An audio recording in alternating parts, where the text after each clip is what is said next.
Hi everybody, this is Here with the Birds, back with another Shadowlands video.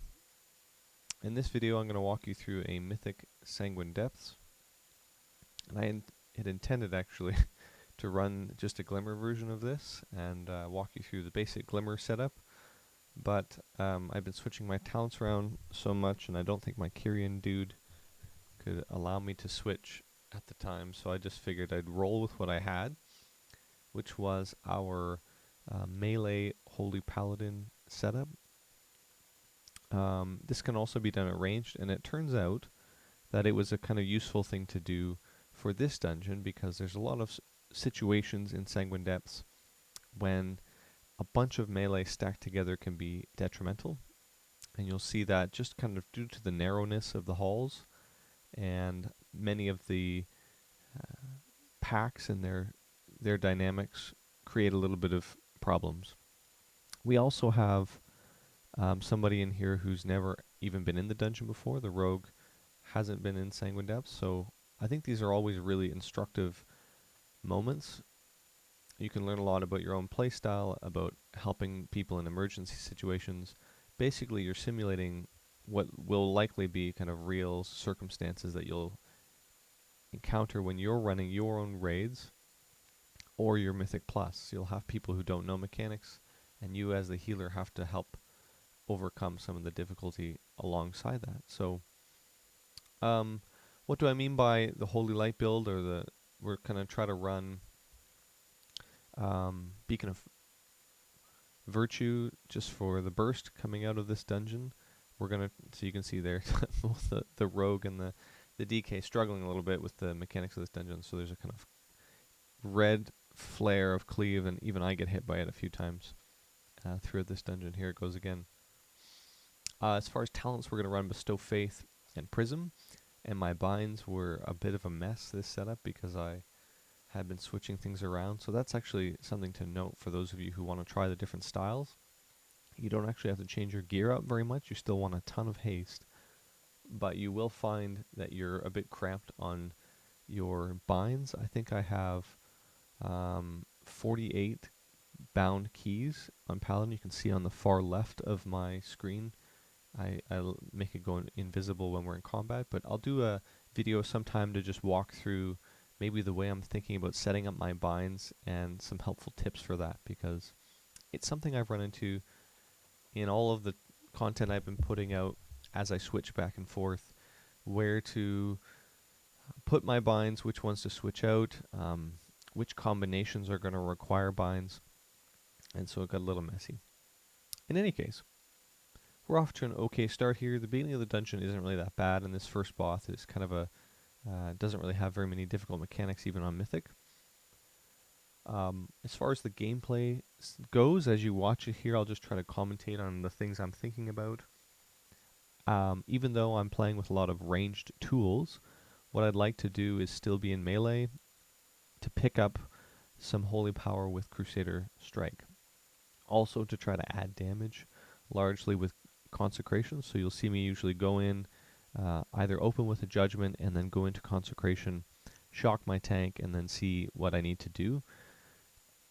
That pattern repeats itself quite a lot, and it might mean I need to drop virtue and heal up the group. It might mean I can afford to build holy power with Crusader Strike. This is the basic question that I'm always asking myself under the hood as I go from pack to pack. And as you get to know Sanguine Depths, and as your Mythic Plus groups get to know it, you'll take less damage, and you may be able to index into things like Glimmer if you want to do a full Glimmer build. I think this is a really good dungeon for those of you who want to play Glimmer to test yourself out on, because it has a lot of high burst requirements that you can't really avoid, or it's very difficult to avoid. So you can watch your steps, and while you have a full melee group running around, you can see the difficulty of trying to accurately play Glimmer without getting into trouble and without having something like Beacon of Virtue to help you recover. Again, this boss is pretty straightforward, has a tank slam, has an AoE pulse, not much going on here. It gets a little more interesting as we go forward, and a thing I want to comment on is a number of mistakes that I make personally as we go forward in this dungeon, including, things like defensive misuses, um, choice of GCD selection in serious moments. But I also want to stress that what I'm trying to lean into is a lot of precast Holy Light gameplay. So what do I mean by that? You'll see me casting a Holy Light into a Virtue frequently at the beginning of the pulls. This is a really great way to set up your healing, and I find it just effective because your initial Holy Light is going to splash because you're smashing your Virtue button right away, and it also guarantees that you're ready for the next GCD that comes up. There's a lot of burst damage, especially if people stand in the Sentinel smash, or if they get hit by that pulsing red spray. You want to be efficient with your GCD usage, and pressing that Holy Light into Virtue is a great way to just bump up your tank while also preparing for incoming damage.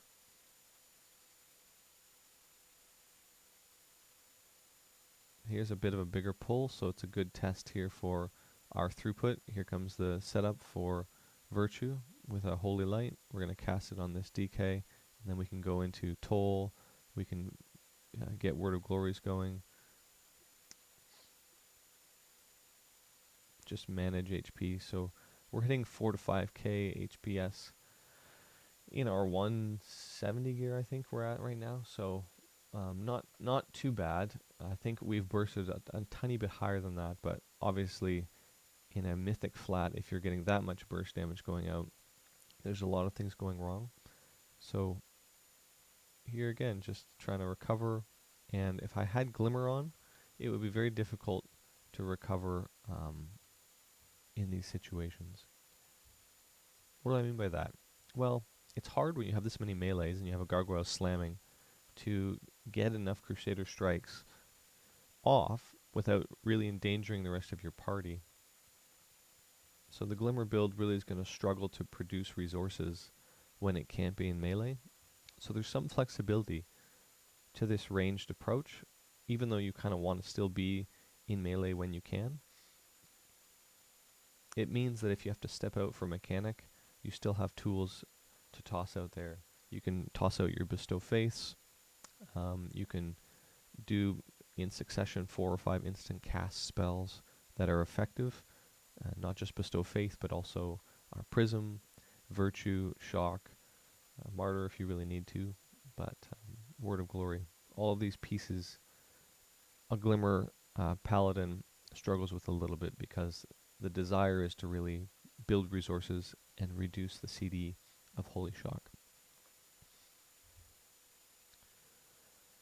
Most of the damage in a dungeon from a Paladin is going to come from Consecration, Judgment, Hammer of Wrath. All of these abilities are sort of somewhat easy to throw into the mix, so if people tell you that Glimmer is doing tons and tons and tons of damage, the truth is it's not really. It is good to add damage, but the same people who are saying that things like Beacon of Virtue are not a desirable choice because you don't need it are also the people saying that they're adding damage through Glimmer and Holy Shocks offensively. And while this will occur a little bit, you'll also get these heavy burst moments in a Mythic Plus like this one you see here. And unfortunately, you just are not able to manage that. So here we're just getting our virtues out and trying to find a safe place to stand while we top everyone off. I trust the DK, so I try to lay a little bit more into this warrior and to this rogue.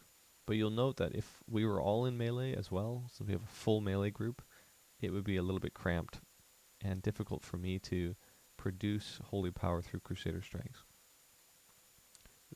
There's a portion coming up where similar deadliness, a similar difficulty of pack ends up killing us because I'm just making the wrong choices. But you can see some of the value of indexing into Beacon of Virtue, and again, I just would stress, if you want to have a learning curve to get used to Holy Paladin, it's got a ton of binds, it's got a ton of action and things going on. If you want some help just so that you're not so stressed out when everyone's dying and you don't know which button to press. Pick up Beacon of Virtue and try precasting Holy Lights with Virtue. You get a nice chunky heal on that first initial burst. You can flash heal to build Holy Power on a Virtue target if you need it. You still have Divine Toll available. Here's where it gets really messy. So we're pumping out about 5.5k right now, but I think it's not enough. I forget exactly what happens, but I think I end up screwing this up. So I've already used my bubble, and I'm just am standing in mechanics. But I think thankfully we get through this. However, that's partly what I mean by melee being a difficult thing. If your group's entirely melee, you're going to have a hard time getting as many Crusader strikes as you want. Anyways, just beware of that boss on Sanguine Depths. Boss number 2 is a bit difficult.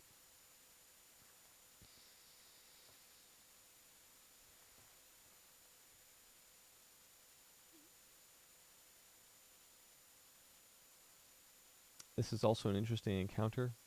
You'll note on this fight that there are a couple of mechanics to pay attention to. Little orbs that need to be collected in downtimes, and a lot of high burst coming out as well. If you have Dark Moon card, try to use it. I think that's one of the mistakes, aside from the one I just made up there, by not doing the mechanics correctly, is using my card a lot more often. Holy Paladin is really positioned well to use Dark Moon card because you're going to try to be in melee as much as you can, and so you're almost always going to hit everybody.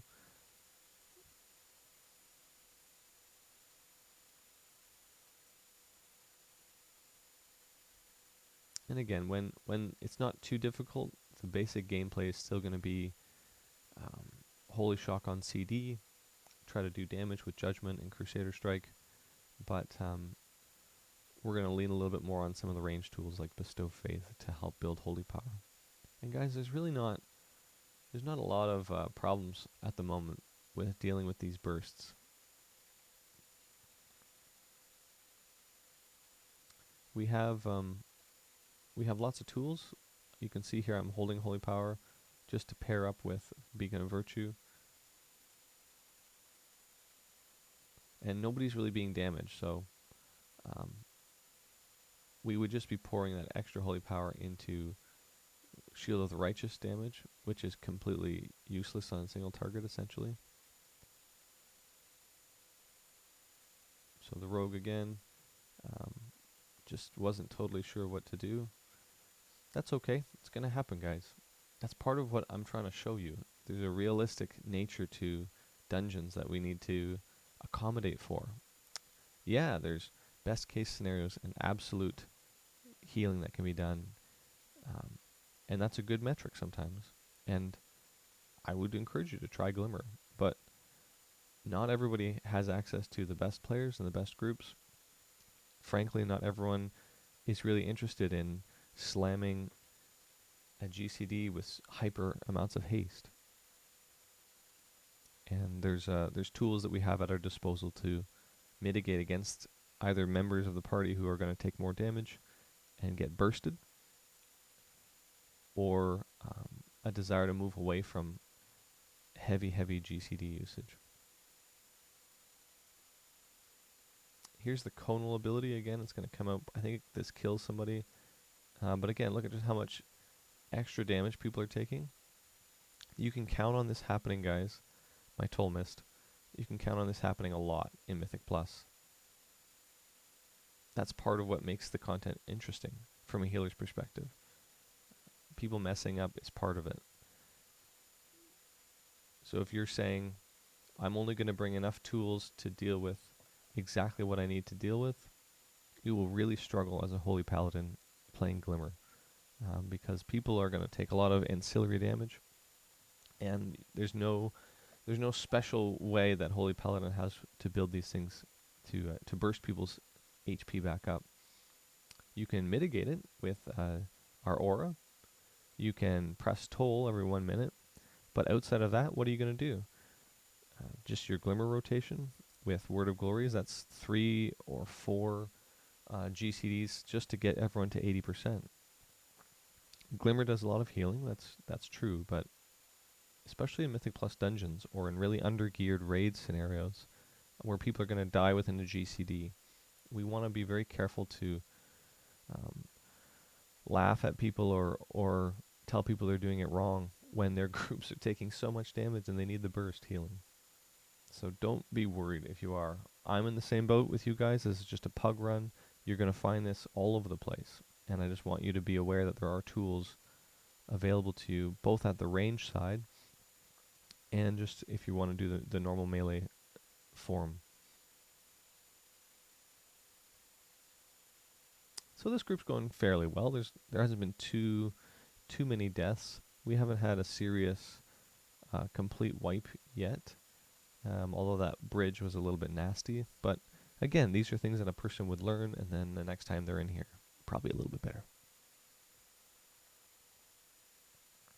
Here, the hallway is pretty relaxed, so we're going to try to add damage where we can. Again, guys, my encouragement to you, try to get in melee when you can.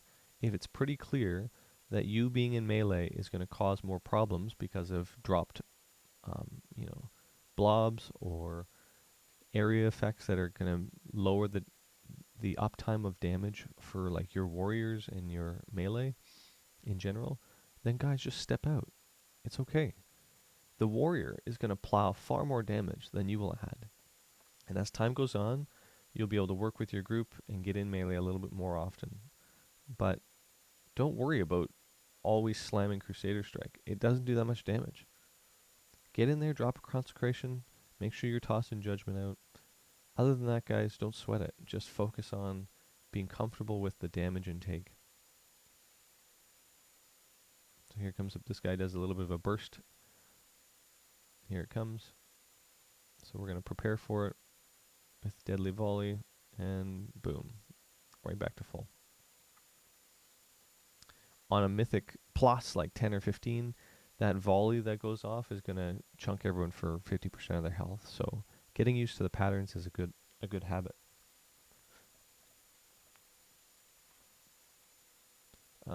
I make a number of mistakes on the final boss, which is why I kind of want to stick around and talk about it as well. But these are just really instructive moments in this Sanguine Depths. Lots of one-shot mechanics and really difficult high burst things. So if people are making mistakes, you're going to have a lot to do.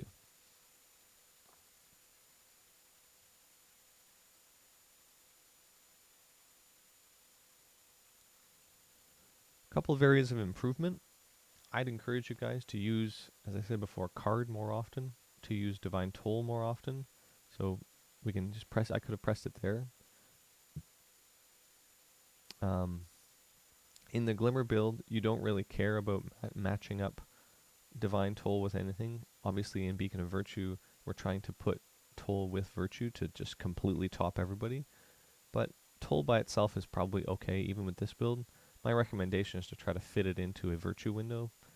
But don't get greedy. And I think I get greedy a couple times where I'm trying to not waste Holy Power. So I will have Virtue out.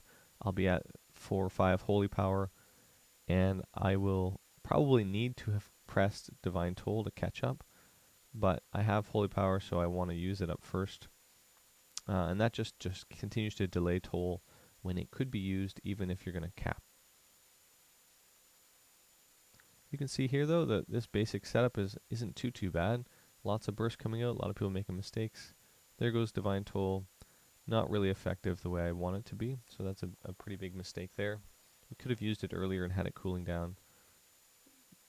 I'm also getting hit by a lot of area effects trying to cast my Holy Light, so it's just something I need to get used to. And then I try to bubble here, but I didn't get it off in time, unfortunately. Or I didn't have it available, I'm not sure which. So that's another thing to just watch yourselves, guys. Make sure you know where your bubble's at. So I did have it available, I just literally didn't press the CD. And that's kind of frustrating, but that's okay. We recover and get the boss down. Thank you guys for watching. I hope that was instructive for you. Again, not everyone can do perfect play. Just recognize that a lot of the groups are going to have problems. We'll catch you guys again next time.